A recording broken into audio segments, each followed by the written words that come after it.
চাচির ঘর চাচির ঘর ভাঙ্গে ফেলাচ্ছি ভাই। দেখেন এই যে জেনে যা আছে সব, কোনো কিছু আর সুমন আজকে আগে ঘর ভাঙ্গা নয় নাকি, না ভাঙলে তো নতুন হবে না। চাচি ঘর কিন্তু দিছি ভাঙ্গা একবার। দেখেন এই যে টিন টুন সব ছুটে আলাইছি।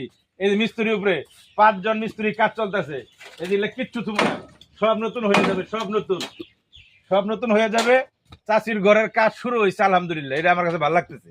আমরা দেখেন এই যে মিস্ত্রির উপরে কাজ করতেছে, কারণ এই ঘর নিয়ে চাচি না হানছে। চাচিরে কইছিল এটা কি করেন,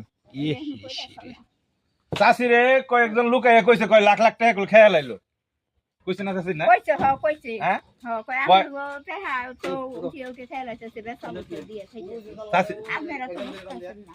আপনি এই বাইতে কয়ে গেছে 3-4 জন লোকে যে আপনার বেচা কিন্তু লাখ লাখ টাকা খেয়াল আইলো, আপনি কিন্তু বুঝতেছেন। আপনারা কেরে প্রতিবাদ চান, আবার আপনার কোনো বিচারশালী চান, এটাও কইছে না যে আপনি এটা মানে আপনার প্রতিবাদ করে দিব। তারাও কন্টেন্ট ক্রিয়েটর, নিউজের মাধ্যমে আমারে ই করবো যে আমি 10 লাখ টাকা উনির কাছে খেয়াল আইছি, উনি ঘর দেখিয়ে উনির মাধ্যমে প্রতিবাদ করাইবো।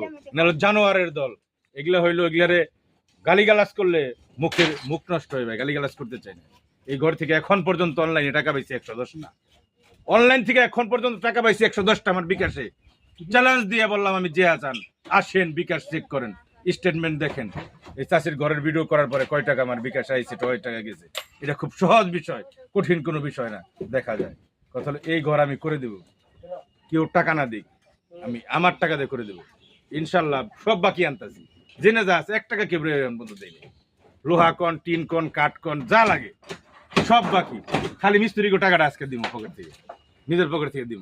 তারপরে সব আস্তে আস্তে হোয়াট ব্যবস্থা আল্লাহ করে দিব, আমি জানিও হবে, থাইমা থাকবো না, এটা আমার বিশ্বাস আছে।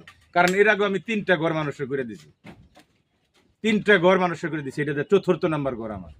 তা আমি সার্থক, আমার আর জীবনে কি চাওয়ার আছে। আমি ইচ্ছা করলে আল্লাহ আমার ইচ্ছা পূরণ করে, আমি সামর্থ্য নাই, আমার শক্তি কিন্তু নাই। কথা হলো আল্লাহ, আমি ইচ্ছা করছি, আল্লাহ আমার ইচ্ছা পূরণ করে দিছে। কথা হলো আল্লাহর কাছে আর শুকরিয়া কিমনে জানাবো আমি। তবে এই যে রুম 2টা, তো এই রুমটা আমরা একটা উপরে নিচে জেনে যা আছে দরজা জানলা সব আমরা করে দিব। এই রুমটা যাদের অতিরিক্ত চুলকানি তাদের জন্য আমরা রেখে গেলাম, ভাই তোমরা এই রুমটা করে দিও। আমি যখন এই রুমটা তোমরা করে দিবে ভাই, তখন আমি তোমরা বিকাশ নাম্বার দিও তোমাদের, আমি নিজে সেখানে অংশগ্রহণ করবো, আমি নিজে ভালো একটা অ্যামাউন্ট দিয়ে অংশগ্রহণ করবো, আমি কথা দিলাম। এটা আমার নীতি, এটা আমার আদর্শ, আমার খুচাখুচি করা আমার আদর্শ না, নীতি আমার আদর্শ না। রিবন আজকে শেষ হইব, হ্যাঁ